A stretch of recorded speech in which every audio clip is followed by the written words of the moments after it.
Praise the Lord. Salamat sa mga kabataan na yan na patuloy na naglilingkod sa Panginoon. At merong mga paglago sa pamagitan ng awitin, sa pagdagdagdag ng kaalaman patungkol sa salita ng Diyos. Salamat at makikita natin yung mga kabataan na yan. Mga kabataan na naalala ko aking si Sister Nona na pasigla na naglilingkod ng kabataan niya. At ngayon, meron siyang pamilya. At tunay na, taon na to, mga kabataan, mga nag-aasawa, di ba? At salamat at may dinadala na naman bago, mga kabataan ng Panginoon. Amen? Hindi ba kayo natutuwa niya, mga kapatid? Praise God. Praise the Lord. Purihin ang Diyos. At ngayon po ay dadako tayo at hindi magiging kumpleto ang gawain kung walang pagkakaloob. Amen? Handa natin ang ating mga kamay para iabot yung kaloob natin. Una-una, tinatawagan ko si Brother Ben, praise God, para sa panalangin. Amen.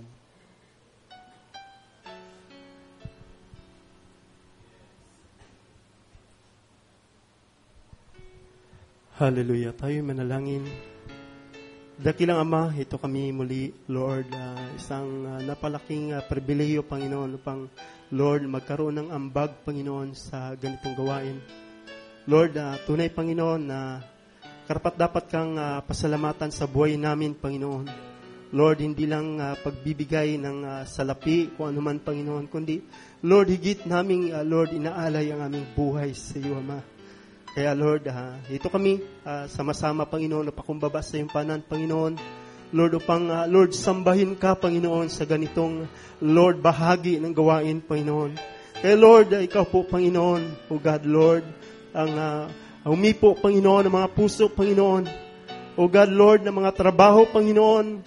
O God, ikaw magbukas ng pintuan, Panginoon, Lord, para, Lord, sa mga kapatiran namin, para marahil, Lord, na wala pang trabaho, Panginoon. Lord, at sa mga kapatiran namin, Panginoon, Lord, na, Lord, handang magbigay, Panginoon. Lord, ikaw po, Panginoon, na magbalik sa kanila ng higit sa kanilang inaasam, Panginoon. O God, Lord, sa iyo namin, Lord, pinagtagubilin ang lahat, Panginoon. Ang lahat na malikom na ito, Panginoon. Ang mga kamay na gagamitin mo, Panginoon. Lord, ikaw po ang magpala sa bawat isa, Panginoon. Lord Jesus, ang aming, Lord, panatas sa iyo, ang mission fund, Panginoon. Lord, nangangailangan, Panginoon, Lord, ng financial na suporta, Panginoon. Lord, ang aming, Lord, pledges, Panginoon, ang tithes and offering, Lord, ay inaalay namin sa iyo sa gabing ito, Panginoon. At ikaw po ang magpala sa bawat isa, Ma. Salamat po ng maraming sa iyo namin pinagtagubilin at binabalik ang lahat ng kapurihan, O Diyos, sa pangalan ni Jesus. Amen. Habang pinapaikot ang basket, awitin natin yung Jehovah Jireh. Amen. Praise God.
Dadako sa announcement at kung merong visitor, meron bang bisita ngayon at ating ma-welcome. At kung wala naman ay tayo dadako na sa announcement. Praise God.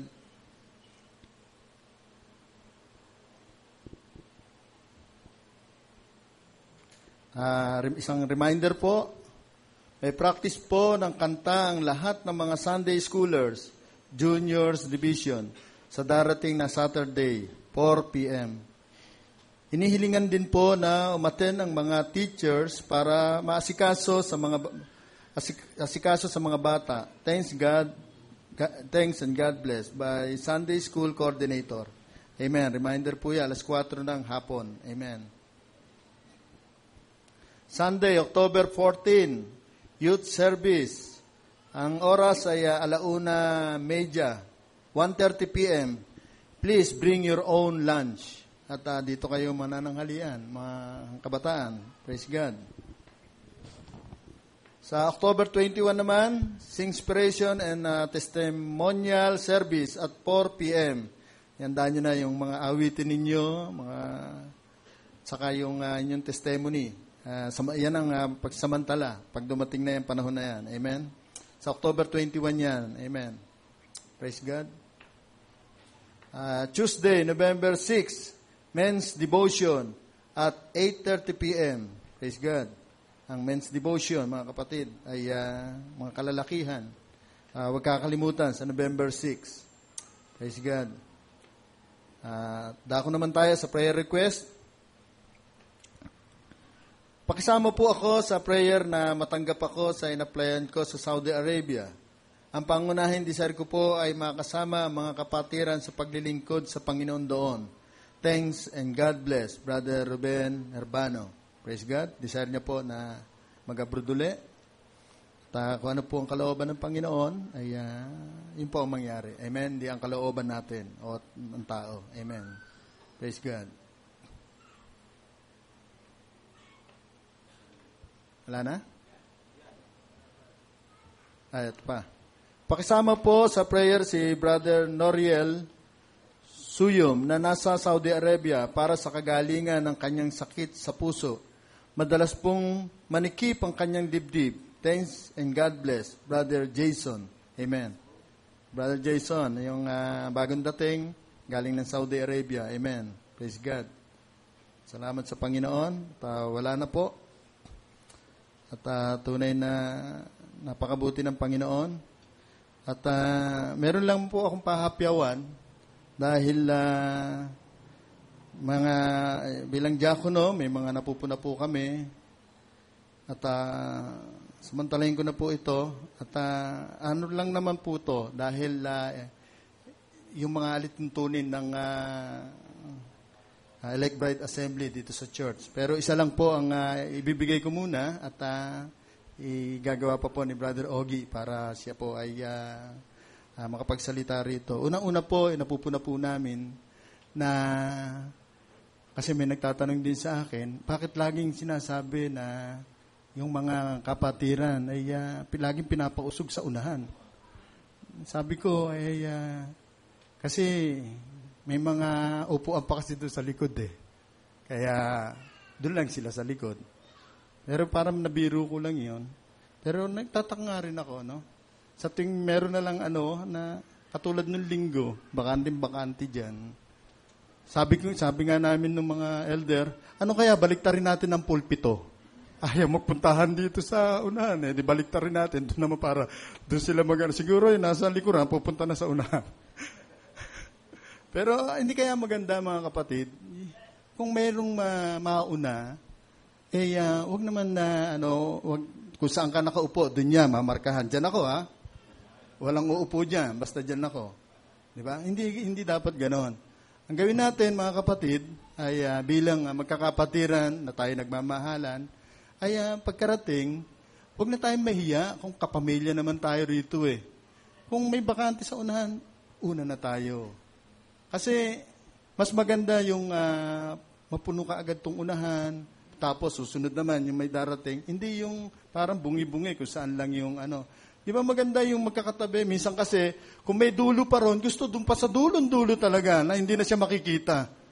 Yan napupuna namin. Kaya napakahirap. Kaya lang, hindi namin masabi kasi kailangan pulpito to. Kaya ngayon, nakatayo ako, pwede kong sabihin sa inyo na mayroong pagmamahal, mga kapatid. Kaya naman dapat patuloy tayo na maging masunod. Kasi mga nagtatanong, lalo na naka-live streaming tayo, baka na lang sabihin ng mga, si pastor nga, minsan, Brad, pakisabihan yung mga kapatira, pastor, sinabi na namin. Tapos, katulad ng linggo, talagang napakahirap. Kaya, gusto ba natin yan, mga kapatid? Parang, amen, praise God. Dapat gusto natin. Kung ano yung pinahayag dito, tuparin natin, gawin natin. Amen? Huwag tayong mahiya, alisin natin yung hiya. No?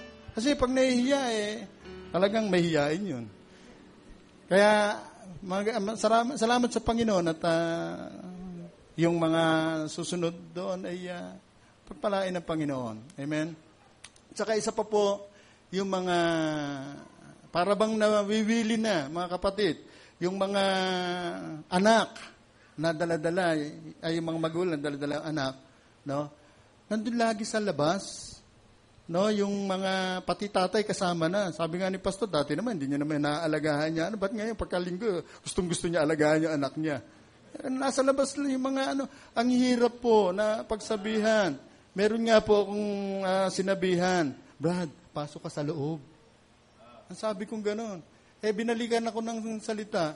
O nga, Brad, ikaw kaya pumasok. Sabi ko, Brad, diakono ako ako nga ako papapasukin mo sa loob. Huwag naman, Brad. Ayun. Meron pang, may pinapapasok pa ako. Ang sabi, dito lang ako sa labas Sabi sa akin ganon, ang tagal-tagal ko na rito ngayon, papapasukin mo ako sa loob. Ba, Sakala ko, sabi ko, para matanda na sa pananampalataya, pero doon sa katwiran, bata pa. No? Huwag nating ganun, mga kapatid. Dahil kung nasusunod natin, at kung tayo puspos na Espiritu Santo, alam nyo ba ang basihan ng puspos na Espiritu Santo? Pagsabihan mo, susunod. Yan ang puspos na Espiritu Santo. Amen? So, kaya mga kapatid, nawa ay masunod na natin ang mga bagay na yan. At may mga sasabihin pa si Brother Ogie, kaya lang, isusulat niya muna at yung mga alituntunin dito. Amen? So, gustong-gusto nila kasi nasa labas. Ewan ko kung ano yung ron. No? Yung mga bata. Saka yung mga bata, dapat inaakit nyo na sa taas. Kasi mauubos na yung bata Oo, bumababa na sila. Pagka hindi natin sinana, yung mga anak-anak natin, yung may mga anak-anak natin, idala natin sa itaas yan, may mga guro. Nakita niyo po yung mga, yung mga talagang naglilingkod na sa Panginoon, yung mga bata, no? Kasi nasanay sila dun sa taas. Nung sila yung mga bata pa, katulad nila Joanna, yung mga bata na yan, nila Sister Juliet, no? Nandun sila sa taas. Talagang inaano ng mga magulang na pumunta sa taas. Ang problema ngayon, napupuna ko, na sinusunod yung bata, hindi yung matanda. Pag sinabi ng bata, ayoko. Brother boy, ayaw Ano kaya, ikaw na lang kaya pumanig sa taas, paupuin mo yung anak mo. Yung mga ganong, dapat, lalo na yung may mga bagong may asawa na nanganak, at lumaki na, mga kabataan yan, dapat iakit natin doon sa Huwag natin hayaan na makaistorbo yung mga bata dito. Buti nga, ang babait pa ng mga diakono Pero sa ibang lugar, talagang kung ano mga may kabaksikan sila. Kasi bakit? Kasi sabi nga ng prophet na sagrado ang gawain. Amen? At nandito lahat tayo para gawa natin yung mga bagay na dapat na mga alituntunin nitong church. Amen? So, salamat sa Panginoon. Handa na ba tayo mga kapatid? Hindi pa dumarating yung preacher medyo na anuhan na. So, salamat sa Panginoon at tayo po yung lahat ay tatayo. Handa natin ang ating mga puso, mga kapatid. Praise God. Awitin natin yung He's here. Alam natin na ang Diyos ay narito sa ating kalagitnaan. Sabi nga, 2 man o 3 nang usap sa pangalan ng Panginoon Kristo, siya ay nasa ating kalagitnaan. So, nasa puso natin, patayan natin na patuloy tayo manampalataya. Amen. Praise God.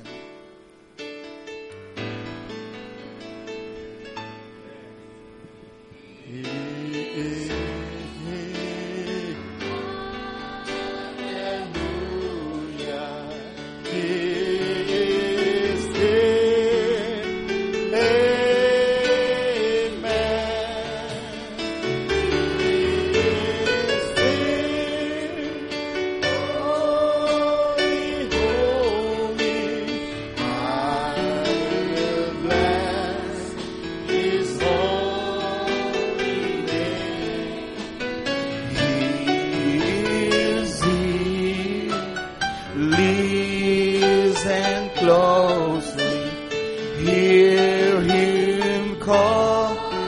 calling out your name. He is here. You can touch him. You will never be the same. Minsan pa, Tagalog. Narito, hallelujah, si Jesus, amen, sa kaniyang kabanalan, purihin ang ngalan niya. Narito, o dinggin mo, panawagan niya sa iyo. Abutin mo si Kristo, buhay mo'y magbabago. Hallelujah. Amen. Salamat sa Panginoon. Amen. Tayo'y magbukas ng ating mga Biblia sa Judges chapter 3 verse 15 to 29. Amen. Isang magandang gabi po sa inyo lahat, mga kapatid. Isang pribileyo po na muli po makatayo po sa inyong harapan, at salamat sa biyaya ng Panginoon na hindi po niya po tayo pinababayaan. Tayo po ay kanyang sinasaway. Tayo po ay binibigyan tayo ng kalayaan magpuri sa Panginoon. Amen. At kalayaan din para tayo ay makapakinig ng salita ng Diyos nang hindi pinagbabawalan ng kung sino man. Isa pong pribileyo na nakakapakinig pa po tayo ngayon ng salita ng Diyos. At isa rin pong pribileyo na magkaroon tayo ng pagnanasa ng makinig ng salita ng Diyos. Amen. Dahil napakarami pong tao ngayon na ayaw na nilang makinig ng salita ng Diyos. Nasusuya po sila. Kapag marinig kang nag-share ka, makikita mo sa kanilang mga mata ang kanilang atensyon, wala na sa iyo. Kaya salamat sa Panginoon, nawa ang inyong buong atensyon po ay nandito sa pakikinig po ng salita ng Diyos. Hindi po natin ito ginagawa upang para lang maging tradisyon o dahil kailangan o dahil para hindi tayo mapahiya sa mga kapatiran, tayo mga backslider na kailangan dyan tayo. Narito po tayo upang magpatuwid at magpatuloy po sa kabanalan at magpatuloy sa paglilingkod sa Panginoon ng may malinis na budhi at nagpapasakop sa kanyang salita. Tayo po'y magbasa ng ating mga Biblia, Judges chapter 3 verse 15. Amen. Hanggang 29. Isa po itong istorya sa Israel, no? But when the children of Israel cried unto the Lord raised them up a deliverer, Ehud, the son of Jira, a Benjamite, a man left-handed. Kaliwete po siya. And by him, the children of Israel sent a present unto Eglon, the king of Moab. Kasi po nasakop po siya ng yung Israel po, nasakop po siya. Nasa kamay po ng hari, ng Moab. 18 years po silang nasakop po. Kumbaga inalipin po sila, sa 16, yung Israel 16. But Ehud made him a dagger which had 2 edges of a cubit length. Ibig sabihin, meron pong si Ehud po, gumawa siya ng dagger. Yung dagger po yung patalim po siya. Iba po siya sa tabak. Yung tabak po kasi mahaba yun eh. Pangdigma po yung tabak. Ang ginawa lang po niya yung dagger po. Ibig sabihin, patalim. Kumbaga sa Pilipino, 29, no? Balisong. At meron po siyang hawig sa kutsilyo, pero yung kutsilyo po panghiwa ng gulay, ng prutas, ng karne. Pero po yung dagger po, ito po isa po itong armas na nakatago po sa katawan. No? Punyal. Which had two edges. Yung ginawa po niyang tabak, iba po yun. Kabilaan. Kay Rambo, yung isa lang, di ba? At mayroong konting galagari, no? Pero yung sa kanya, kabilaan po yun. At sabi, of a cubit length. Ang cubit po, ang ibig sabihin nun, halos isang piel lang po ang niya. Bali, mula rito hanggang dito. Bali, maiksi lang po talaga siya. No? And he did girded under his raiment upon his right thigh. Nasa tagiliran po niya, sa kanan. Kasi kaliwete siya eh. Nasa may loob, nakasuksok sa may sinturon niya. And he brought the present unto Eglon, king of Moab. And Eglon was a very fat man. So hari po, very fat. Imagine nyo, napakataba na hari, no? Napakataba. 18. And when he had made an end to offer the present, he sent away the people that bear the present. Diba? Kumbaga, pinalis niya. Nagdala po ng mga alay yung mga tao, kasama po si Ihod. At pagkatapos nung iaalay na po nila, sabi nga ron, he sent away the people that bear the present. 19, but he himself turned again from the quarries that were by Gilgal and said, I have a secret errand unto thee. Meron daw siyang lihim na pakay. O king, who said, keep silence.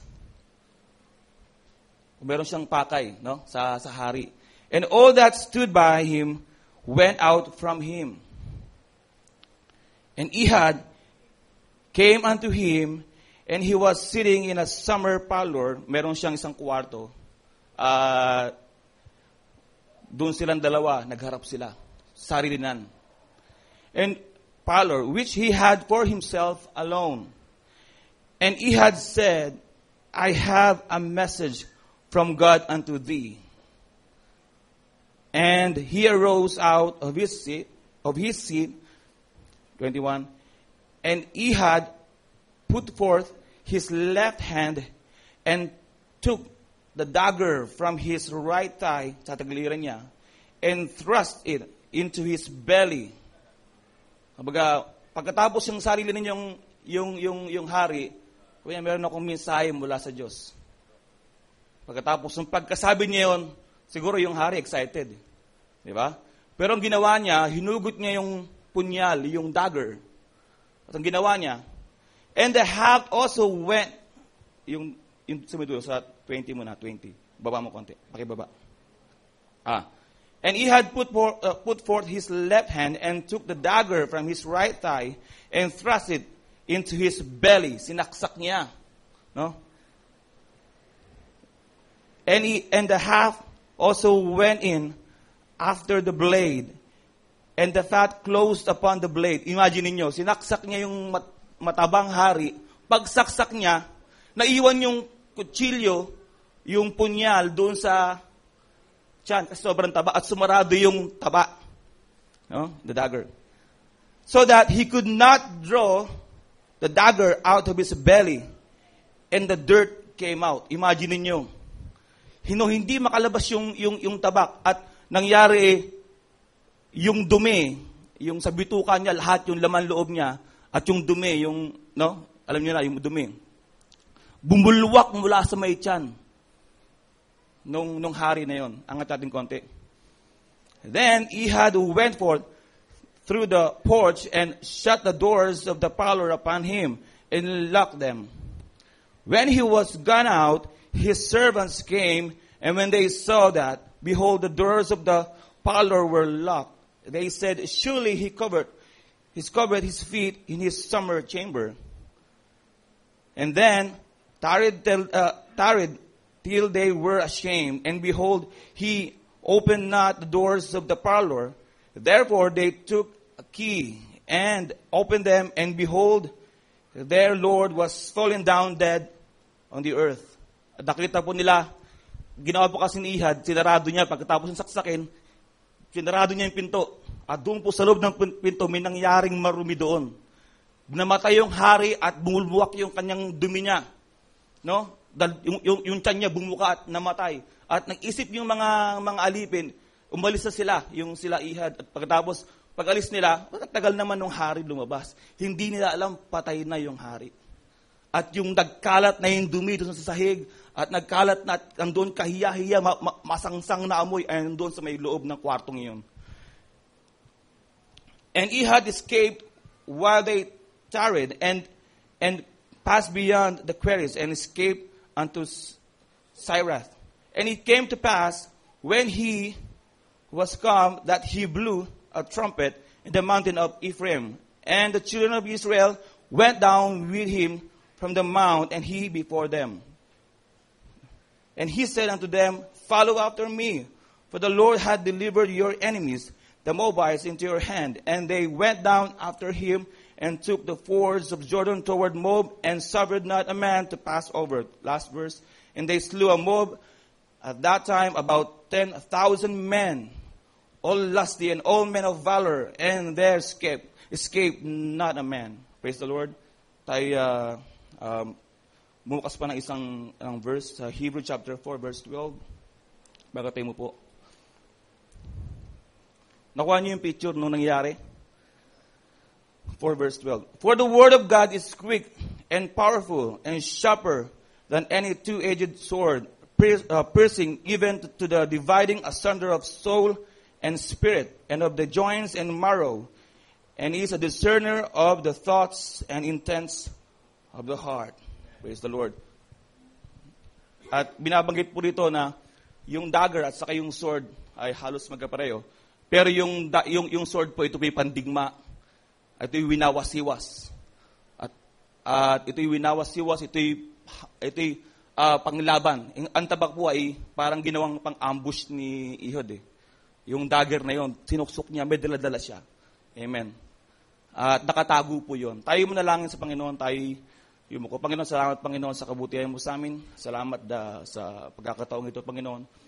Lord, pinahintulot mo Ama na ako'y maglingkod sa iyong mga anak, Panginoon. Sinabi mo, Panginoon, kung mahal mo, ay tinanong mo si Pedro, Panginoon, kung mahal ka niya, ay pakanin niya ang kawan mo. Narito ang inyong mga lingkod, Panginoon. Ako po'y, Lord, abang alipin, Panginoon. Ikaw ang siyang umawak sa akin at pagpalain niyo po ang inyong iglesia, Panginoon, sa gabing ito. Anumang karumihan sa iyong paningin, Panginoon, na taglay-taglay ng aming mga puso ngayong gabi, Lord, pakalinisin niyo, Panginoon. At bumuhos nawa, Panginoon, ng banal na Espiritu at puspusin ang bawat kaaluluwa na narito ngayon, Panginoon. Maraming po salamat. Itago niyo po ako, Panginoon, sa inyong likuran. Ikaw ang magsalita, Panginoon. Ito ang aming dalangin sa pangalan ng Panginoon sa Kristo. Amen. Tayo ako po. Amen. Praise the Lord.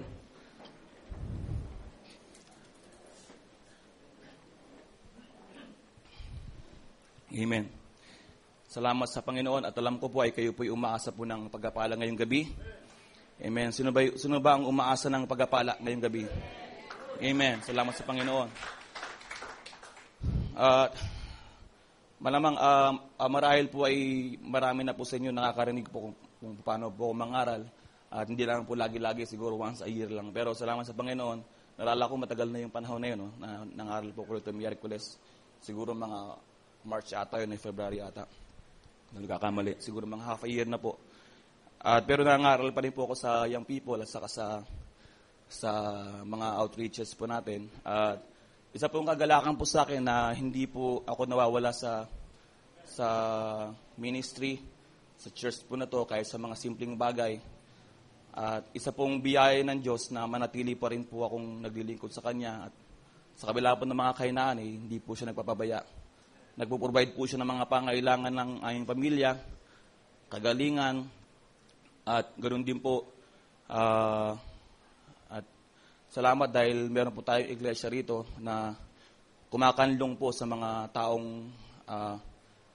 nanghihinaan ng loob, mga taong napapagod, Alam ko po, pagod po ang inyong mga katawan ngayon, mga galing po sa trabaho. Salamat dahil kahit paano binibigyan tayo ng saway ng ating deacon dahil mahal po tayo ng ating mga diakono. Hindi po tayo dito para itaboy. Diba? Pero salamat dahil kung meron man umalis, huwag naman kayo malungkot dahil luluwag naman yung church. Diba? At least lahat kapag wala nang nakaupo sa labas. At mahalata na po. Praise the Lord. Pero gayon pa man, sinisikap po ng ating mahal na pastor na manatili po kayo sa mga inupuan ninyo. Amen. Nawa po, yung pag-upo po ninyo dyan ay nakaupo po ang ating Panginoon sa mga puso natin. No? Hindi lang po yung ating presensya, ang ating iniisip na narito po tayo. Nawa, damahin po natin yung presensya ng Diyos. No? Ang mahalagang bagay po yung presensya po ng Diyos sa ating buhay. Kaya saan po tayo naroon, nasa likod ka man, nasa may sulok ka man, nasa harapan ka man, nasa likod ng pulpito. Ang mahalaga po ay meron tayong ugali na tayo'y conscious ba? Conscious. Meron tayong aware tayo na nandiyan ang Diyos. Marami tayong programa, marami tayong mga business na ginagawa sa buhay natin. Pero ang Diyos ba, napapansin natin, baka siya yung tinatawag na unwelcome visitor, di ba? Nakikita natin mga ang Diyos po ang welcome dito. Welcome kayong lahat, pero ang Diyos po ang ating i-welcome sa kaligitnaan natin. Sa ganun paraan po, mapupurihan natin ang Diyos na nandyan siya. Praise the Lord, no? Sabi, ang may birthday, siya ang may birthday, pero pag palapit na yung Pasko, pagdaan ko dyan sa may, bago lumiko dito sa may Bunting Bayan, dami diyang parol. Nagulat ako, Pasko na pala. No? Alam ko, araw-araw Pasko sa amin Sa kasi church namin, Pasko talaga, linggo-linggo sa Miyerkules. Pero somehow, ang sanlibutan po ay naging tradition na lang po yung Pasko sa kanila. Pero sa atin po ay buhay na buhay ang ating Panginoon sa kaligitnaan natin. Hinihingal ako, ba't kayo alam? Praise the Lord. Salamat dahil nawa manatili po yung pagmamahalan sa bawat sa atin. Si Brother Ruben, aalis po siya. Pero tataglayin niya yung pag-ibig ng mga kapatiran, Brother Ruben, no? Salamat sa Panginoon. At na-notice ko po si Sister Ami, taga Bicol, asawa po ni Pastor Ponching. Welcome ka po, Sister Ami. Praise the Lord. Hindi po biro po yung kanila pong dinadanas sa Bicol. Alam ko po 'yun. Ilang taon at ilang buwan din akong na-experience ko po yung kahirapan, yung bagyo, lahat na at mga persecutions. Pero hindi naman 'yun nakahadlang para hindi sila magpatuloy. Andun pa rin at nananatili sila. May mga pagsubok sila, pero makikita mo, andyan pa rin sila, no? Praise the Lord. Gusto ko pong dumako po ng mabilis sa ating mensahe ngayon. Ang pamagat po ng preaching ko po ngayon ay a dagger in your hand. No? Isang punyal sa iyong kamay. No? Praise the Lord. Alam niyo po, bilang mga Kristiyano, araw-araw po tayong dumadanas ng mga pagsubok. Araw-araw po tayong dumadanas na encounter natin ng diablo sa harapan natin. Araw-araw ka saan kang pumihit, kaliwa kanan, sa likod, sa harap. Andyan po ang kaaway. No? Alam natin puro po digmaan tong ginagampanan natin ngayon. Hindi na nung tayo po'y tinawag ng Panginoon, meron po tayong mahalagang papel na ginagampanan sa sanlibutan ito. No? Ito po ay upang sumagupa o sagupain ng kaaway. Kabi-kabilang pagsubok, maliit o malaki, alam natin, ito'y nakaka-apekto sa ating mga espiritual. Masarap, nandito po tayo sa church na ito, magkakasama. Sa tingin po natin, uniform tayong lahat. Para yung typical na Kristiyano, magisimba, uupo dyan, darating, maaga, o tanghali, o late na. Pero sa isang banda, sa isang tingin ng isang preacher, isang uniform, pantay-pantay. Mga Kristiyano, mga mananampalataya, anti-message believers na nagsisimba. Pero, lahat tayo, bawat isa sa atin, may kanya-kanyang pinanggagalingan. at merong kanya-kanyang pinagdadaanan. May room po dito, marahil, na nag-iisip na wala na siyang magawa sa buhay niya. O nasa dulo na po siya ng lubid. Pwede na siyang bumitaw. Marahil po, meron po dito nakakaranas na andun sa isang temptation na pupunta po rito, marahil nasa labas, meron siyang dinadaanan temptation na kasalanan na gustong kumapit sa kanya. No? Kasalanan na pwedeng tawag doon na magbunid sa kanya doon sa apoy ng kahalayan o apoy ng impyerno o apoy ng anumang masasabi natin na gawa ng demonyo. At sa oras na yon, nandito ka. May panahon na gusto mong magdesisyon na. Kung ito ba'y tatanggapin mo o hindi. No? Kaya nga sinasabi natin na hindi po madali ang pinagdadaanan ng mga Kristiyano, no? Sa panahon natin ngayon. Dahil may balita nga sa Cebu, eskwelahan, di ba, sabi, pinoposes ng demonyo. Napakaraming mga bata, pati mga magulang na poses na. Walang magawa yung pare. Di ba? Bakit? Ito yung panahon na ang demonyo nagwawala sa harapan natin. Kung pwede lang tayong saksakin nang tayo tulog, gagawin niya. Pero espiritu po siya, no? Sabing ganon, ang ating kaaway ay hindi laman at dugo. Espiritu. Kaya lahat ng mga nararanasan natin ngayon ay may kinalaman sa espiritual na daigdig. Sabi nga ng ating pastor, merong yung labanan. Lagi merong labanan, no? Hindi mo alam, pagdaan mo, lagi nilang may galit sa iyo kung saang lugar. Di ba? Dahil sa dugo. Di ba? Sabi, mayroong dugong nananalatay sa atin, sabi nga ng pangaral, dugo ng demonyo at dugo ng diablo at dugo ng Diyos, di ba? Tayo mga anak ng Diyos, pero sa paligid natin, napakarami anak ng demonyo. Di ba? Kaya, andun yung labanan. Nagkakaroon ng labanan ng dugo. Hindi, labanan ng buhay. Alam niyo kung bakit, mga kapatid? Dahil merong tayong buhay na pinamamahalas sa sanlibutan na ibang-iba sa pinapamahalas ng sanlibutan. Kaya anumang bagay na kakaiba ay kapansin-pansin sa harapan nila. Diba? Napakahirap. Diba? Kaya nasa isip ko, minsan masarap manaway. Pero minsan iniisip ko, ako rin dati madalas ako manaway sa pangaral, di ba? Pero napagdadaanan ko yung pagsubok na yon. Ang sakit din palang sawayin, no? Pag ako naman po. Pero naisip ko na, ba't tayo ng pagsubok, mga kapatid? Ba't tayo ng temptation sa harapan natin? Alam niyo, ang pag-asa lang natin, salita ng Diyos. Wala tayong ibang pwedeng takbuhan, salita lang ng Diyos. Ang church na to na nangangaral ang salita ng Diyos.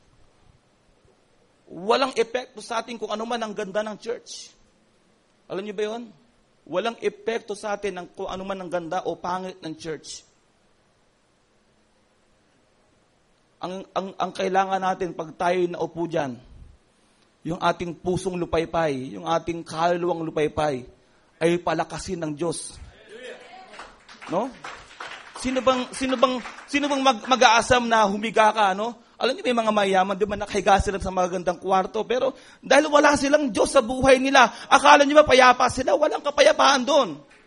Pero tayo mga anak ng Diyos, kayo mga anak ng Diyos na nandiyan ngayon, nakaupo man kayo dyan, pero pag-uwi niyo ng bahay, pagkagaling niyo sa church, pag-uwi niyo ng bahay, andun ng kagalakan, andun ng kapayapaan.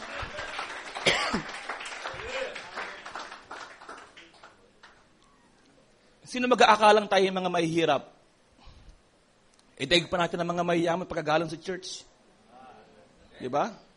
Meron tayong taglay na ngiti sa ating mga mukha. Pagdating ko rito, marahil, kaya na, pagdating ko rito, pagpasok ko, may kamasok yung mga mukha ng tao. May mga hindi nakangiti, may mga tulala, may mga pagod. Mga siguro, may tulog pa nga siguro. Kung sumisimple ng tulog, makapitik man lang para makapakinig ng church. Diba? Mga pagod. Pero wala akong nakita na kapatiran na pagkagaling sa church, pagdating sa labas, malungkot pa din. Diba? Sino ba dito malungkot pa din pag lumalabas dyan? Inahabot na nga ng alas 2, alas 3 ng hapon, nandiyan pa rin. Bakit? Taglay-taglay ang kagalakan sa mga puso. Dahil alam natin na pagkagaling sa, pag tayo, lahat tayo dito, 3 oras lang tayo magkakasama. Pero pagdating ilang 24 hours, di ba, ang ating binubuno at para tayong nilubog sa kumunoy na malapit na ang church. Kasi dito lang tayo nakakakuha ng kalakasan. Dito lang tayo sinasaway. No? Punong-puno tayo ng pag-asa. Na balang araw matatapos din naman ang mga bagay na ito. Balang araw matatapos din naman yung dadaan ka sa mga traffic, dadaan ka sa sermon ng boss mo, 'di ba? Dadaan ka doon sa mga bagay-bagay na nalugi ang business mo marahil, na walang ka ng trabaho. Maraming struggles tayo nararanasan sa buhay natin. Pero alam natin, isang araw may pag-asa tayo na balang araw, mawawala din lahat ng mga bagay na yon. Isa sa mga araw na ito, titigil ang lahat. No? At mawawala ang mga gawain. Pero salamat dahil isang araw, may pag-asa tayo. No? Na mawawala lahat ng mga bagay na ito at papalitan ng Diyos ng punong-puno ng kagalakan ng ating buhay. Sino bang umaasa sa mga bagay na ito, mga kapatid? Praise the Lord. Masarap mangaral na encouragement, di ba? Pero alam niyo, yung mga bata, minsan masarap silang sawayin kasi lagi silang sumusunod. Papaluin mo, iyak agad, no? Titigil na. Pero tayo, hindi naman tayo mga bata na di ba? Kaya nga sabi, hindi naman ako magulang, pero sabi ganoon, ibahin mo yung pagdisiplina sa bata, sa matanda. Sa pag nag-teenager, nagbabago na yung paraan ng pagdisiplina. Pero naisip ko, no? Salamat sa Panginoon dahil habang tumatagal, lumalalim din yung pangangaral sa atin. No? Kada gawain, lumalalim yung mga naririnig natin. Pero kada gawain ba, lalo lumalambot ang ating mga puso? O kada gawain, o kada salita ng Diyos na naririnig natin, ay patigas ng patigas ang ating mga puso. Dalawang bagay lang yun na pwede mo maranasan sa buhay mo pag nakikinig ka ng salita ng Diyos, pag naglilingkod ka sa Kanya. May mga narinig tayong mensahe ng Diyos, linggo-linggo. Pero, ang tanong, may nagagawa ba to sa ating mga buhay? May epekto ba to? Mayroon ba to nagagawang pagbabago sa ating mga sarili? Makinig kayo, no? Lahat tayo, mayroon tayong individual na lakad sa Diyos. Tama ba? Lahat tayo, mayroong individual na paraan marahil na paglilingkod. Pero lahat tayo, individual, haharap sa Panginoon balang araw. Balang araw, haharap tayo sa Diyos. At kitang-kita ang ating mga buhay. Walang pwede makapaglihim sa Diyos. Tama ba? Sabi ng ating binasa kanina, ang salita ng Diyos ay parang tabak na magkabilang talim. Di ba? Na umahati sa kaluluwa, di ba? Sa espiritu at sa kasukasuan o sa ating katawan. Alam niyo ba ang sarap ng mensaheng ito? Dahil sa mga mensahe na naririnig natin, na nadidistinguish natin kung ano yung karnalidad at ano yung espiritualidad. Sa mensaheng ito, alam natin kung ano yung bagay na pangit sa harapan ng Diyos. At kung ano yung bagay na nakakalugod sa harapan niya. Ang mensaheng ito lamang ang nag-expose na lahat ng gawa ng demonyo, ng kaaway sa ating buhay. At salamat sa mensaheng ito dahil na-expose yung tunay na kabanalan sa harapan natin. Unlike sa denominations, no? Alam natin, halo lang yun. Halo-halo na. Magisimba ka, pero napaka-immoral mo. Pwede yun. Di ba? Meron si Brother Branham na kinuwento, no? Para pabilisin ko lang. Sabi ko ron, may isang sister na pianista siya sa church. Pagkatapos, naglilingkod siya sa Diyos. Sa church, nagpapiano siya, ganyan. Hindi sinabi ni Brother Branham yung pangalan. Isang istorya yun na nangyari sa kanila. Babae na yun, tapat na naglilingkod sa Diyos. At lagi siya nakikinig ng mensahe. Itong mensaheng ito. At isang araw, nakapag-asawa siya at nagbago yung trabaho niya. Kinailangan niyang umalis ng lugar, sa lugar na yon at magsimba doon sa lugar na walang message church. At isang beses, naglingkod siya doon sa denomination church sa lugar na yon. At pagkatapos na po na niya, na yung mga babae pwede magsuot ng shorts, ng pantalon, magputol ng buhok, mag-makeup. So, sa madaling sabi, nagaya niya. Pero God, message siya, na-impluwensyahan siya. At ginagawa na rin niya. At nagsimula, nangatwiran siya. Bakit sila? Pwede. E di ako din. Di ba? Hindi naman din ako ganun kasama, di ba? E di ako rin, nangatwiran siya nagsimula. At pagkatapos, isang beses, meron siyang kapitbahay. Lagi sila ng lalaki. Meron siyang kapitbahay. Alam mo sa Amerika, magkakapitbahay sila. Yung backyard nila, meron dong bakod na nagkakatanawan sila. Pwedeng mag-abutan ng ulam, ganyan. At pagkatapos nakipag-ibigan sa kanya yung isang brother na yon. Pagkatapos, yun, parang sa Amerika kasi, uso yung kiss eh. Ganyan. Dati siyang believer. Pero, na-impluwensyahan siya, yung kapitbahay niya, kinikiss siya. Good night. Good night, kiss. Kapitbahay lang yun. Balang araw, biglang nagkaroon siya ng temptation. Christian siya. Pagkatapos doon, sa madaling sabi, nagkasala silang dalawa. Pareha sila may asawa, at nagkasala sila. At nahiwalay yung lalaki doon sa pamilya ng babae. Namumuhay sila. Pero, tuloy pa rin siya nagsisimba. Yung babae na yon, yung sister na yon, doon sa denomination church. At nangyari, ang kakatiwiran niya ganito. Meron namang kapatiran na ganun din naman, divorce eh. Pero pwede sa church eh. Di ba? Okay lang naman eh. Eh di ako din. So, sa madaling sabi, nagkaroon ng ganung klase ng katwiran.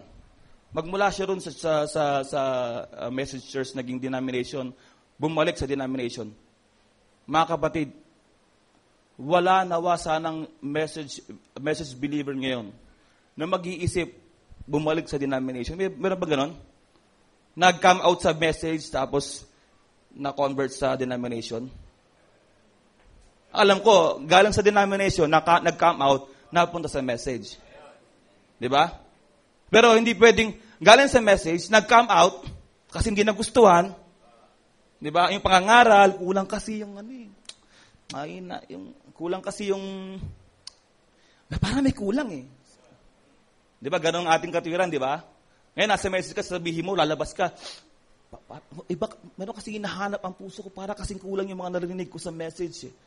Kaya magka-come out ako, pupunta ako sa denomination. Ang tanong ko sa inyo mga kapatid, may kulang ba sa mga naririnig ninyo na hindi na satisfied ang pangangailangan ng mga kaluluwa ninyo? I doubt. No? Dahil matagal na kami sa church na to, sa mensaheng ito, sa church na ito mula pagkabata. Pero ni minsan, walang nakatalo sa liwanag at sa bisa ng mensaheng ito. Walang pwedeng sumapaw sa kanya. Milya-milya ang layo kumpara sa denominations. No? Dahil iniwan na ng Diyos ang denomination. At ang Diyos ay nasa kanyang mensahe. Anumang bagay, anumang pangangaral na wala ang Diyos doon sa pangangaral na yon at merong sabi nga may hybrid yung mensahe na yon. Wala ang Diyos doon. Ano ang kasunod doon? Kamatayan lang. Ganun ang nangyari. Sana wala po tayong kapatiran. Nandito ngayon, mag-iisip, kulang kasi yung mga naririnig ko eh. No? Pero lahat ng mga kapatiran, nakita ko ngayon ang kanilang bukang bibig. Alam nyo, matagal ko nang hinahanap ang kagalakan sa puso ko. Salamat sa mensaheng ito. Tinugon ng Panginoon ang pangangailangan ko. Praise the Lord. At ang iba dito galing sa denominations hanggang ngayon, 30 years, 40 years, matatanda na sila, pero andito pa rin sila. Bakit? Dahil kayo mismo mapapatunay sa dalawang mga mata ninyo na ang Diyos ay buhay sa kaligitnaan natin. Praise the Lord.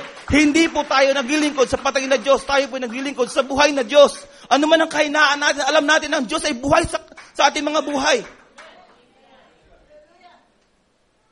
Praise the Lord. No wonder bakit si Pastor Ray, kahit na nasunugan na sila, pero pinaninindigan pa rin niya ang salita ng Diyos. Bakit? Dahil naranasan niya yung buhay. No? Yung tunay na buhay. Ang tunay na buhay ay hindi mga bagay ng sanlibutan. Ang tunay na kagalakan ay hindi mga bagay na alok ng mundong ito, kundi ang alok ng salita ng Diyos. Diyos lamang ang may kakayahan upang i-provide lahat ng mga pangangailangan natin. Kahit ipagtabuyan pa tayo ng mga iglesia natin, kahit ipagtabuyan pa tayo ng ating pamilya, ang Diyos may kakayahang i-provide lahat ng mga pangangailangan mo. Kaya sino magkasabi sa'yo na kapag umalis ka sa mga bagay na yon, kaya nga, masalamat sa Panginoon dahil tinawag niya tayo. Isang biyaya po yun. Praise the Lord. Sa sulok ng munting bahayan, munti na, munting bayan na nga, munti pa. Diba? Pero ang Diyos, namumuhay sa kasimplihan. No? Praise the Lord. Saka nakakita ng church na, kailan ba tayo? 86, 2006. Halos 20 years na po, mahigit itong church na to. Pero ngayon, wala pa rin aircon, di ba? Di ba? Tapos, ang tiles, abstract, di ba? Saka nakit 20 years, di ba? Pero, salamat dahil marami akong nakikita ng mga kapatiran at 20 years na po sa church na to. At ang laki ng pinagbago nila. Dating mga masungit, dati siguro mararamot, dating mga chismoso, lahat na ng kapangitan ay nandoon. Pero ngayon, naggagandahang mga kapatiran. Praise the Lord. Bakit? Dahil may bisa ang salita ng Diyos. Praise the Lord. Alam nyo, kaya nga sabi nung story na yon, intellectual faith kasi ang nangyari sa babae. Alam nyo, ang Diyos, kaya nga ang tabak magkabila talim Alam nyo, nangangaral ako rito, alam ko may kahinaan pa ako sa sarili ko. Wala naman pwedeng itago sa Diyos, lantad sa harapan ng Diyos lahat. Kahit saan ka sumuksok, kahit pa maghukay ka sa ng lupa, magtago ka. Kitang-kita ka pa rin ng Diyos, pati yung buto mo. Meron siyang x-ray vision, lahat na. Kaya niya makita ang DNA mo. No? Kahit masunog ka pa, di ba? Kusang iipunin ng Diyos ang inyong alabok. At kusa niyang iipunin para i-judge ka niya balang araw kung tinanggihan mo siyang tagapagligtas mo. Isipin niyo yun? Pati DNA mo, bubuhayin ng Diyos. Pagkatas bubuhayin ka para pagdusahan mo lahat ng kasalanan mo. Di ba? Isipin natin yun. Praise the Lord. Pero merong inalok ang Diyos. Di ba? Sabi niya, come boldly to me. Di ba? Sabi ng Biblia, tayo lumapit sa Diyos ng boldly, ibig sabihin, lantad, no? Hubad sa harapan ng Diyos, walang tinatago.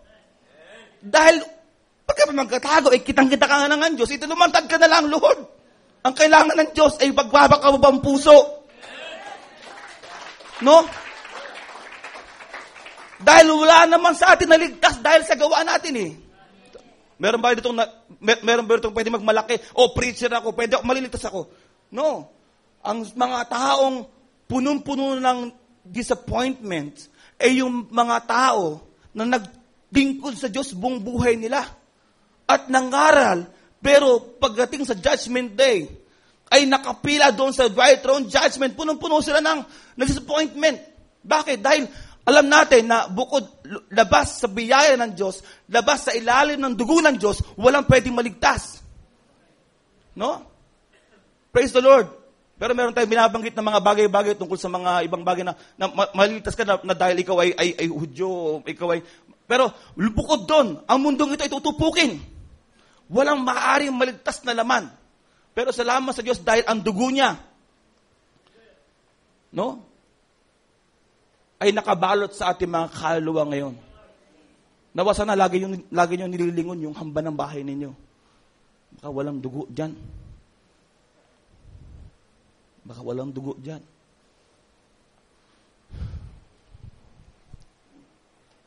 Praise the Lord. Salamat sa Panginoon dahil isang biyaya po na manatili po tayo sa dugo ng Panginoon.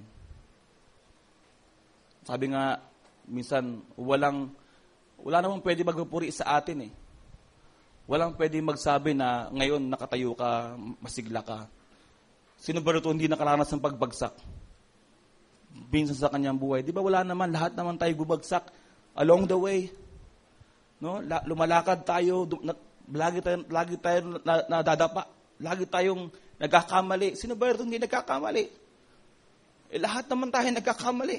Baka nga paglabas mo niya, isang step pa lang, meron ka lang hindi makamayan eh. Di ba? Mag-isip ka ng mali. Eh di mali na agad yun. Di ba? At the very moment na tumayo ka dyan, pwede kang magkamali. Pwede kang makagrieve ng Holy Ghost.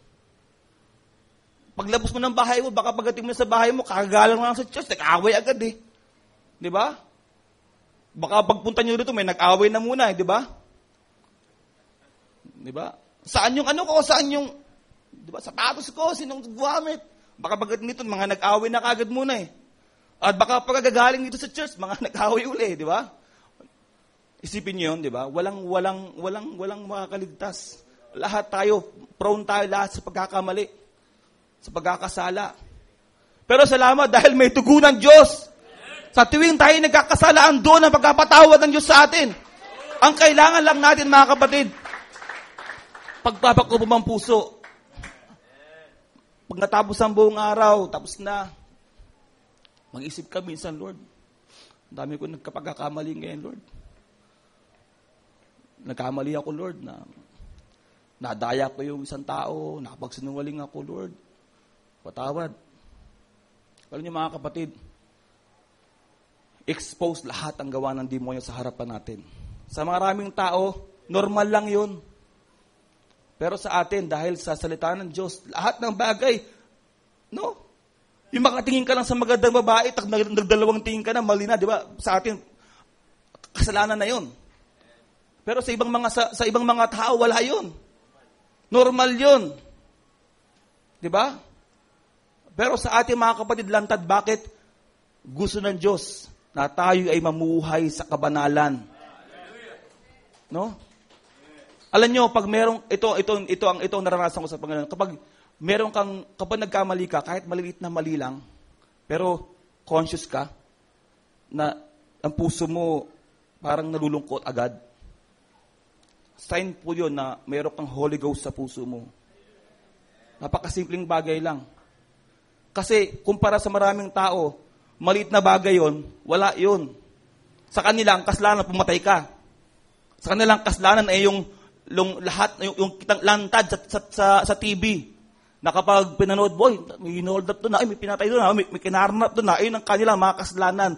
Pero yung meron kang nararamdamang maliit na bagay lang, na kapag sinunggaling ka lang, pag sa'yo, maling deal lang eh, sabihin mo, 200, pero sinabi 190. Di ba? Kaya, nabawasan mo, kayo na, 200, hindi, 190 yan. Doon pa lang, di ba, pandaraya na yon. Pero, sa puso mo, nagkamali ako doon ah. Hinga kagad ng tawad. Ano ibig sabihin? Napaka-sensitive ka na. Di ba? Na nagkakamali ka ng malit na bagay. Ibig sabihin, mayroong nananahan na Holy Ghost sa puso mo. Dahil tayo mga tao, likas po sa atin magkasala. Kaya kapag nawala, nasa atin yung likas na kasalanan na yun, at napapalitan na po tayo ng ayaw natin ng nagkakamali sa puso natin, dahil alam natin mayroong Holy Ghost noon na nagigrieve sa mga puso natin. Ibig sabihin, mga kapatid, epektibo ang salita ng Diyos. Epektibo yung mga kinakain mo araw-araw. No? Epektibo siya. Yung mga naririnig mo dahil nagagawa mo siyang isabuhay at nasa puso mo ang salita ng Diyos. Kaya nga sarap, di ba? Iguhit mo, isulat mo sa aking puso ang iyong salita. Di ba? Dahil araw-araw gagamitin mo ang salita ng Diyos.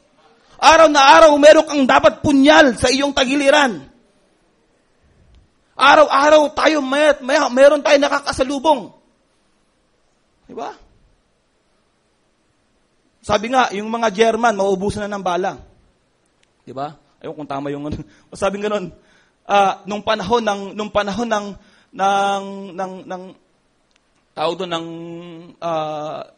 Holocaust, panahon ng Hudyo. Halos maabusan ng bala yung mga German. Para lang ubusin niya yung mga Hudyo, ang dami-dami. Ginawa na lang nila, ubus na yung bala nila. Yung usok na lang para patayin sila. Di ba?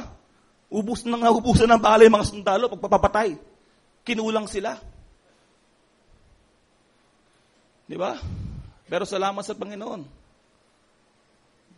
Yung mga Israelita na yun, nawalan ba sila ng pananampalataya? Hindi. Bakit? Merong silang salita ng Diyos sa puso nila na kailanman hindi kayang patayin.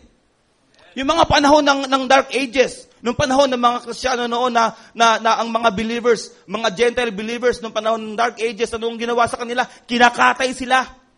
Binibitin sila sa mga puno, sinusunog sila. Pinapakain sa mga leon, no? Yung mga bata tinutusok sa tiyan, pagkatapos ng mga lahat ng pinagpapatayin sila, pero ni minsan ba na walang pananampalataya nila? Mauubos ang bala ng mga German. Pero ang mga Kristiyano, bawat isa may dalang punyal sa kanilang tagiliran. Anong ibig sabihin nun? Paglabas nyo dito, taglayin nyo ang salita ng Diyos. Hindi lang sa inyong tagiliran, kundi sa inyong sa inyong mga puso. Dahil hindi lang araw-araw may digmaan. Ang digmaan mayroong petsa. Alam niyo ba 'yon? Pag yung isang bansa magigera sila, may petsa. Laban tayo sa October 11 bukas. Gantong petsa, gantong oras. Digmaan ganun. Pero ang demonyo hindi po nagbibigay ng petsa. Walang petsa. Iniisip mo, may church ngayon. Hindi mo alam sa oras na yan, tinatrabaho ka ng demonyo. Hindi mo alam sa oras na yan, nag-iisip ka ng mga bagay-bagay na kamalian o karumihan. Hindi mo alam. Ang demonyo, kung makipagdigma, walang petsa. Ang demonyo, makipagdigma, barboy. Ambush. Diba? Mga demonyo, ambush eh. Pero ang bride, iba rin makipagdigma. Parang si Ihad siya. Ambush. Alam niyo mga kapatid, marami tayong mga kainaan, di ba? Bago tayo makarating sa message, marami tayong mga kasalanan. Iniisip mo, pag nabautismo ka na dyan, nilinis ng kasalanan mo, hindi. Pagdating mo doon hindi lang doon natatapos yun. Dahil habang naglilingkod ka sa Diyos, napapansin mo, meron pa rin ikaw na de-develop na isa pang kainaan. Trials after trials, di ba? Weakness after weakness. No, siguro nandiyan ka, magbago ka mabautismo, ang kahinaan mo lang paninigarilyo. Pero pagdating mo sa message, nagkasyabu ka na. Di ba? Bakit? Kasi isang demonyong umalis, maghahakot pa siya ng 7. Dahil ang demonyo, ambush ang ginagawa niya. Di ba? Pero tayo mga kapatid, mga Kristiyano, sa message na to, hindi tayo hinahayaan ng Diyos na lumabas dito na hindi tayo handa. Paglabas mo dyan, no, hindi lang tabak ang daladala mo. Meron ka pang punyal. Mauubos ang bala ng German. Pero ikaw, hindi mauubusan ng tabak. Dahil ang inyong tabak ay lagi na nakasukbit sa iyong tagiliran. Hindi alam ng demonyo na nakahanda ka palagi. Alam ba ng hari na nakahanda na papatayin siya? Sabi pa niya, mahal na hari, meron ako sa iyong dalang mensahe mula sa Diyos. Di ba? Ang sarap, di ba? Kapag na-encounter mo ang demonyo, ang temptation, ang tukso, easy ka lang. Kasi hindi mo alam, siya ang babagsak, hindi ikaw. Bakit? May taglay-taglay tayong salita ng Diyos eh. Di ba? Anong ginawa niya? Sinaksak niya yung hari. Walang kalaman, makalas niya regalo, ano man. Di ba? Pero pagsaksak niya, talagang todo yun. Naiwan sa loob yung kutsilyo. Di ba? Kaya mga kapatid, pag tayo na-encounter natin ang tukso, merong salita ng Diyos somewhere sa puso natin. Na kapag nakasalubong natin ng demonyo o nakaharap natin personal, no? Isaksak natin ng todo sa Kanya. At babagsak siya. Sasambulat yung dumi sa harapan niya. No? Alam niyo mga kapatid, meron tayong kahinaan. Alam niyo ba yun? Sa ating laman, sa ating kaisipan, na minsan tayo lang ang nakakaalam. Sabi ng Biblia, mga secret sins, di ba? Pagkatapos, iniisip natin, paano kayo mapagtagumpayan? Paulit-ulit mong nararanasan kahinaan. Paulit-ulit mo siyang dumadalaw sa'yo. Little facets of our lives, di ba? Sabi ni Pastor Ray, yung pangaral na yun. Lagi ko pinapakinggan yun, nasa abroad pa ako. Little facets. Meron tayong mga kahinaan na matagal na tayo, pero nandyan pa rin siya. Natakot na nga yung bayan di ba? Nagpapaalipin sila 18 years. Sino ba dito alipin ng kasalanan? Hanggang ngayon. Di ba? Alipin pa rin ng kasalanan. Nasa message na alipin pa rin ng kasalanan. Magiling ko dito, oh Lord, hallelujah, we glorify. Pero pag maglabas yan, andun na naman. Di ba? Araw-araw andun na naman. Napakahirap. Pero salamat sa Panginoon dahil ang ating Panginoong Jesus, minsan niyang tinarak. Di ba? Minsan siyang humarap sa demonyo ng harapan. Anong dala-dala niya? Nung sinabi sa kanya, lumuhod ka sa akin. Di ba? Ibibigay ko sa iyo lahat. Anong taglay-taglay niya? Salita rin ng Diyos. Ina-ambush siya. Hindi alam ng demonyo, mas malakas ang pang-ambush siyang dala-dala. Di ba? Ang sabi niya, lumayo ka sa akin, demonyo. Di ba? Diyos lang ang inyong paglilingkuran. Mga kapatid, meron tayong taglay na sandata sa mga oras na ito. At paglabas mo dyan, baka ito na yung oras nung 20 years mong kahinaan. Magising ka sa katotohanan, meron ka pala dala-dalang punyal sa tagiliran mo. Akala mo, digmaan bukas. Ang digmaan ay sa makalawa. Hindi. Isang araw, aharapin mo siya na hindi parang digmaan. Napakatahimik. Sabi ko nga sa pangangaral ko nakaraan, tuhod at saka sahig lang ang pagitan nun. Di ba? Minsan may mga kahinaan tayo hindi natin kaya. Lord, hindi ko po kaya, Panginoon. Tapos mo na langin, tatayo ka na naman. Gagawin mo na naman. Lord, hindi ko kaya, Panginoon. Pero mga kapatid, manatili kang lumuluhod sa Panginoon. Manatili kang humihingi ng tawad sa Kanya.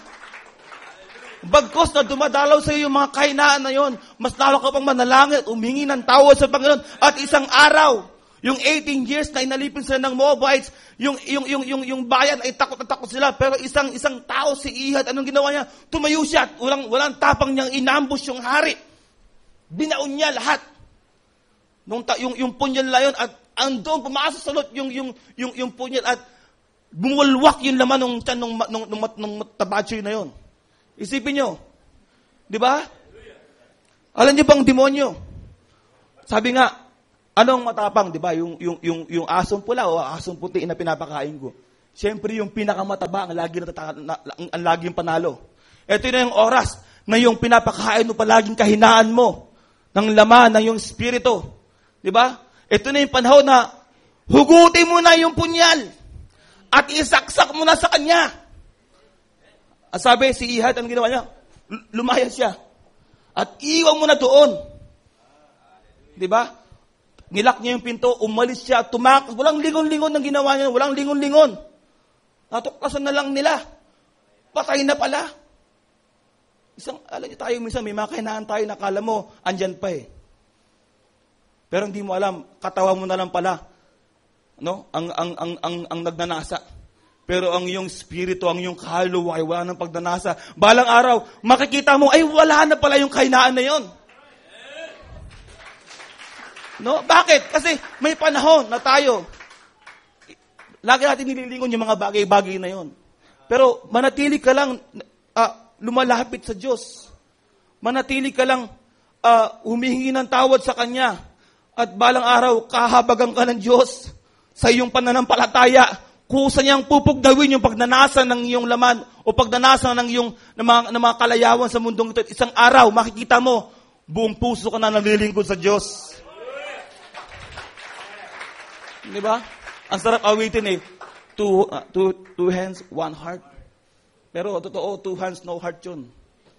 Maraming mga Kristiyano, tumataas lang ng kamay, pero wala sa puso nila ang paglilingkod sa Diyos. Di ba? Sana meron tayong two hands. At sa gabing ito, many hearts na naglilingkod sa Diyos.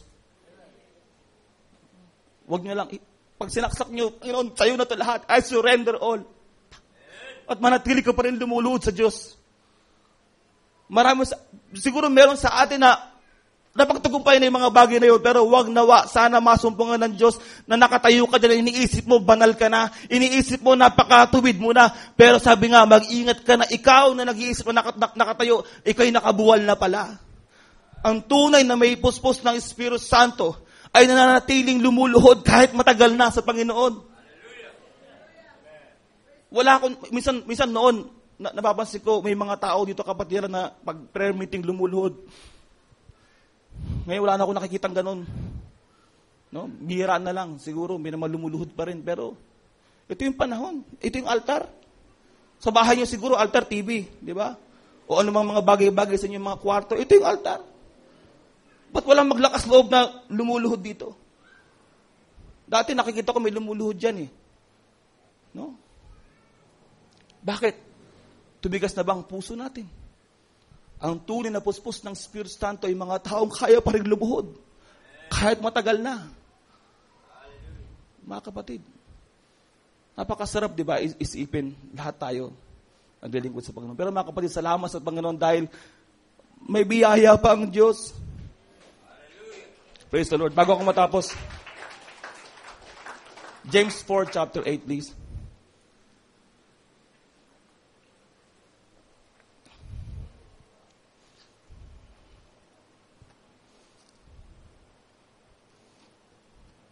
Chapter 4, verse 8. Verse 8, tama. Sabi nyo, no, I'm sorry. Okay, tama. For verse 8. Draw nigh to God, and He will draw nigh to you. Tama ba yun? Cleanse your hands, yes, sinners, and purify your hearts, ye double-minded. Yung mga double-minded yung, teka, gagawin ko ba ito? Hindi. Ito sinabi ng Diyos eh. Teka man, baka pwede naman siguro. Mga double-minded, di ba? Draw nigh to God and He will draw nigh to you. Cleanse your hands, ye sinners, and purify your hearts, ye double-minded. Verse 9. Be afflicted and mourn and weep. Let your laughter be turned to mourning and your joy to heaviness. Isa tayo, no? Ba't kaya? Sabi ni James, no? Sa James, be afflicted.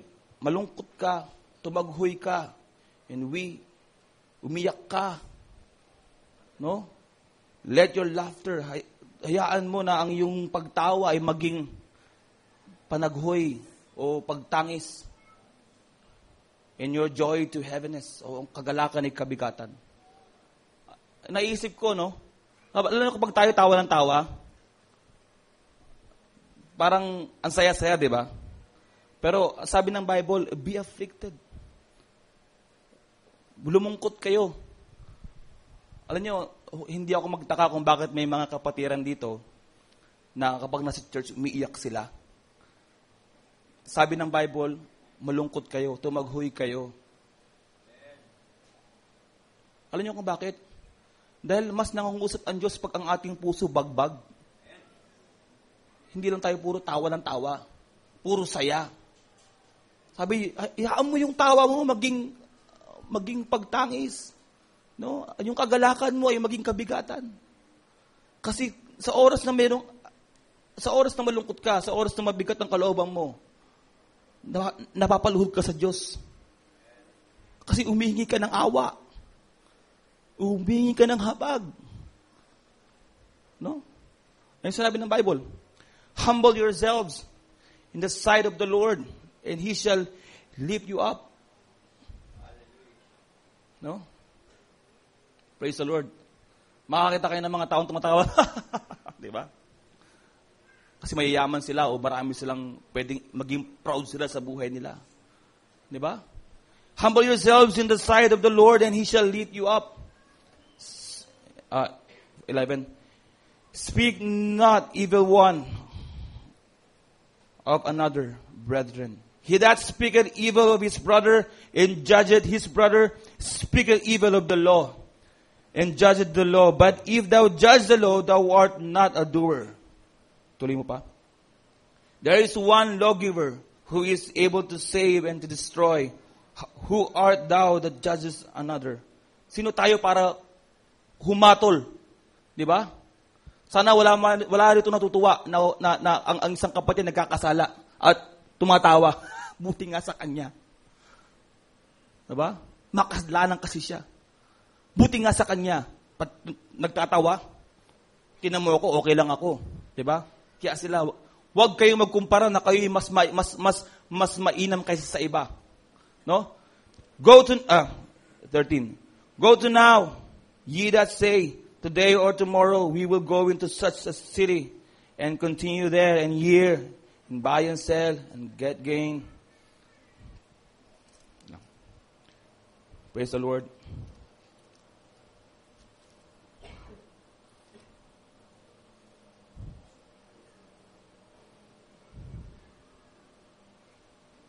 Praise the Lord. Tayo tatayo po.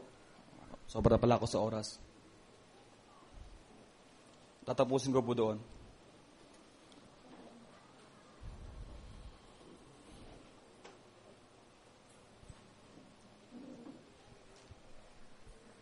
Mayroong isang dugo na sumambulat. Mayroong isang dugo na sumambulat po. Ang dugo ng ating Panginoon. Sumambulat na po no 2,000 years ago. In fact, before the foundation of the world, sumambulat na po ang dugo ng ating Panginoon sa Kristo. Kung iisipin mo, bago ka pa isilang at bago ka mamatay, pag tinanggap mo ang Panginoon sa buhay mo, sapat ang dugong sumambulat para ipangtubos ng ating mga kasalanan. Ang kailangan lang natin, lumapit tayo sa Diyos. Ang Diyos nakatingin lang yan sa iyo eh.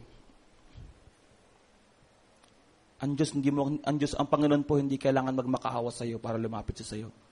Para maramdaman mo ang kanyang presensya. Dahil ang Diyos po ay nasa lahat ng dako. Hindi niya kailangan ipagnugnugan sa iyo. No? Ipagmudmuran sa iyo na ito ang aking presensya. Kahit saan kang lugar, andun ang presensya ng Diyos. Kahit saan. Pero ang sinabi ng Biblia, draw nigh to Him, and He will draw nigh to you. Napakalinaw po.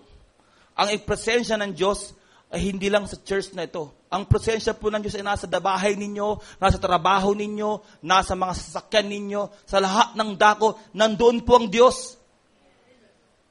Pero sinabi ng Biblia, draw nigh to Him, and He will draw nigh to you. Binibigyan tayo ng tsansa ng Diyos na maramdaman natin ang kanyang presensya. Di ba? Pero sabi, meron tayong dapat gawin. Sabi, kailangan natin humakbang. Lumapit tayo sa Diyos para maramdaman mo ang kanyang presensya. Walang magagawa ang Diyos kung ikaw ay ayaw lumapit sa kanya. Tingnan mo yung ulibog ang anak, yung prodigal son. Lumayong kusa yung anak na yon. At hindi naman siya hinahabol ng ama niya. Pununtahan doon sa may kural ng baboy, hindi naman. Siya mismo ang anak mismo ang naka-realize sa makasalanan at kailangan niya ng kanyang ama. At siya mismo bumalik sa kanyang ama. Alam niyo ba, ang Diyos handa tayong tanggapin sa anumang oras na tayo lumuhod sa Kanya. Alam niyo ba na ang Diyos ay handa tayong tanggapin sa oras na tayo humingi ng tawad. Ang paraan kung bakit tayo lumalayo sa Diyos ay sa mga maliit na kasalanan. Pero hindi niyo ba alam, tinubos na tayo ng Diyos, walang kasalanan pwedeng tumayo sa harapan ng Diyos. Ang kailangan mo lang ay humingi ng tawad sa Kanya. Mga kapatid, may punyal sa tagiliran ninyo.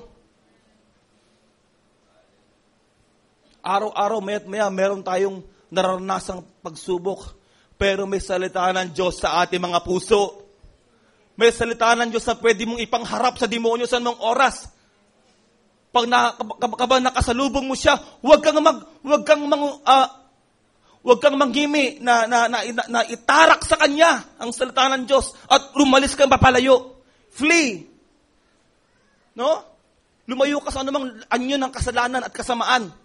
Kurumihan. Pero mga kapatid, salamat sa Panginoon sa mga oras na ito. Sino bang nakakaranas ng mga pagsubok? Binigyan tayo na lahat ng sandata ng Diyos. Lahat ng armas para sumagupa sa kaaway. Praise the Lord. Ang pagitan lang nito ay paghingi ng tawad. Pag-amin ng ating mga pagkakamali. Hindi naman bingi ang Diyos para di tayo pakinggan sa ating mga paghingi ng tawad. Ayun ang paraan para ma-enjoy natin ang revival. Ang revival, hindi po ito nangyayari kahapon lang. Ang revival ay nangyayari araw-araw sa ating buhay. Ang revival ay pwede mangyari kada gawain natin. Pero dahil may mga taong hindi handa sa revival, dahil mismo ang kanilang mga puso ay stagnant na naglilingkod sa Diyos, ang kanilang mga puso ay andun, tuyong-tuyo. Bakit? Kasi dahil lang doon sa mga maliit na kasalanan at hindi mo alam, pwede mo naman siyang itaboy sa mamamagitan ng paghingi ng tawad sa Diyos. Praise the Lord.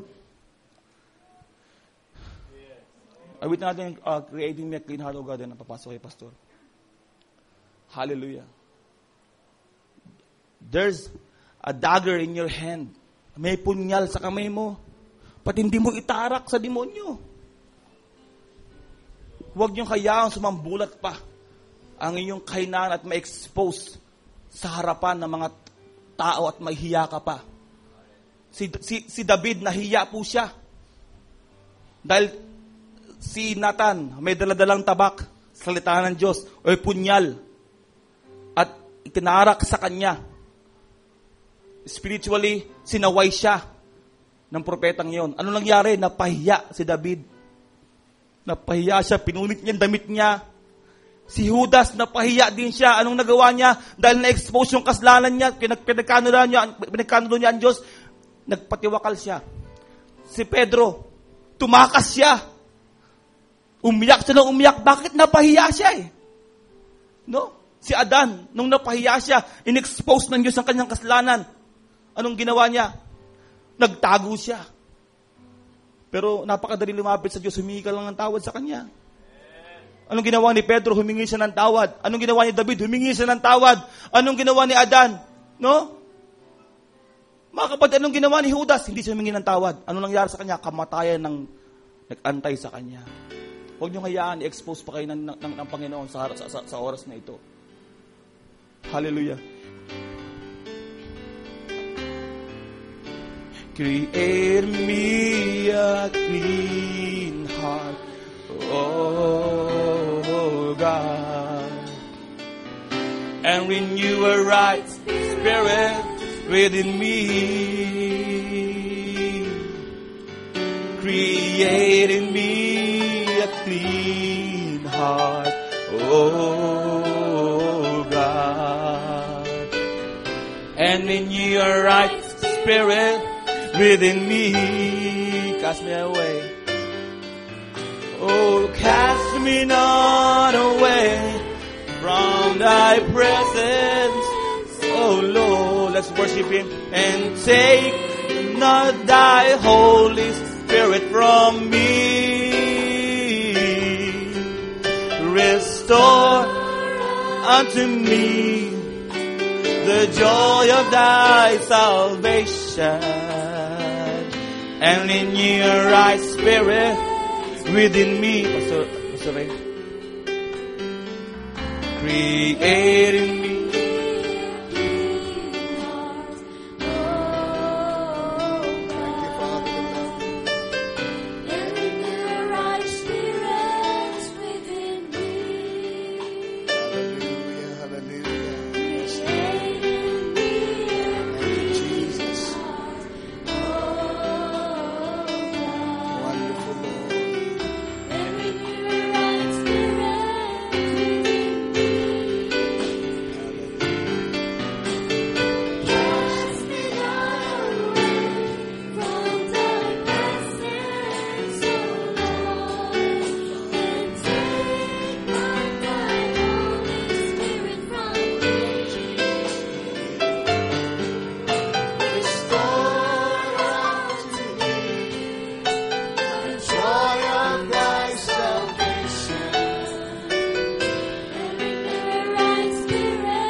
Thank you, Lord.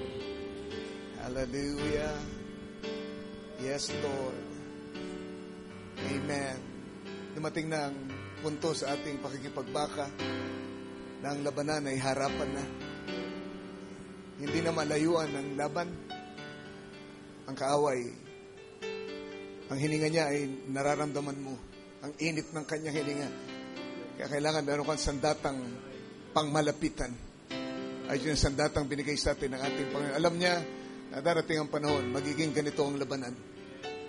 Hindi ka natitingin sa malayo. Nandyan mismo sa iyong tabi. Nandyan mismo sa iyong sarili ang kalaban. Kailangan may sandata ka para siya'y gapiin. Ama namin, kami lumalapit sa iyo. Tinataas namin ang mga pangailangan na naitaas sa iyo, kahilingan ng mga anak mo. Panginoon, ang panalangin ni Brother Ruben para sa kanyang inaplayan na trabaho. Kagaya ng sabi ng Lord, yung salita sa James kanina, chapter 4, hindi namin sasabihin, bukas ganito ang aming gagawin, sa ganitong araw, ganito ang aming gagawin, kundi kung loloobin mo, Panginoon. Yun ang mangyari. Hiling po namin na ang sakdal na kalooban mo ang mangyari para sa aming kapatid ko, ano lang ang makakaigi sa kanya at sa kanyang sambahayan. Ganun din po, Panginoon, ang kapatid na idinadalangin, hiniling, Panginoon, ni Brother Jason na nasa Saudi, Panginoon. O God, tulungan mo po siya. Tanggalin mo ang pinanggagalingan ng sakit na yun na kanyang nararanasan, Panginoon. Palayain mo siya, Panginoon, sa pagkakagapos ng karamdamang yun. O Lord, marami pang iba na hindi nabigkas, O Lord, ang mga kahilingan, Panginoon, ngayong gabi. Ngunit, amin pong hinahawakan ng iyong salita. Ang salita mo ay tabak na magkabila ay talim, Panginoon. At ang sabi ng aming propeta, kailangan ng isang kamay ng pananampalataya para hawakan ng tabak na yun. Kahit gaano katalas, kahit gaano kabisa, kailangan merong kamay ng pananampalataya ang hahawak. At Lord, ang puwersa noon, ang lakas noon, ang pinsalang may duduluton sa kaaway ay base sa lakas ng pananampalataya ng bawat isa. At Lord, katulad ni Ehud, O God, ayaw mong pagtarak namin, Lord. Hallelujah, ay may tarak namin ng malakas na pananampalataya ang iyong salita.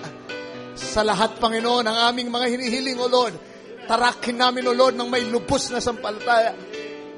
Na bumaon, hindi lang po yung talas ng aming punyal, kundi pati ang puluhan, Lord God, hanggang, Lord, maibaon namin ang gusto. At matiyak namin, Panginoon, ang bisa ay hindi na mawawala doon sa aming pagkakatarak, Panginoon.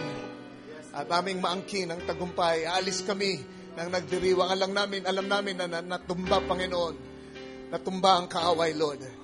At kami ay nagwagi sa pamamagitan ng iyong salita. Salamat po. Ingatan mo ang bawat isa. Pagpalain mo, katagpuin mo lahat ng, Lord, mga pangailangan, Lord. Lahat ng karamdaman na narito, Lord. Hinuhugot namin ang aming mga punyal ngayon, Ama. Hallelujah. At sinasaksak namin ang kaaway. Hanggang ang lahat ng karumihan niya ay malantad, Panginoon. Lahat ng kasamaan niya, Panginoon, O Lord, ay bumulwak, O God. Makita namin siya ay nagagapi sa aming kalagitnaan, sa aming harapan. Maraming salamat po.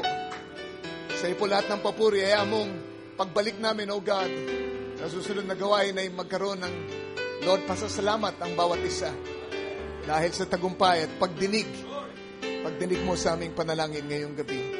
Sa iyo po lahat ng papuri, sa pangalan ng Panginoong Jesucristo, ito pong aming dalangin. Amen. Amen. Praise the Lord.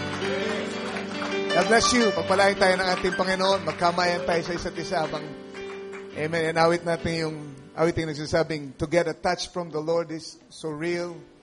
Amen. Get a touch from the Lord is so real. If you draw nigh to Him, He will draw nigh to you. God bless you.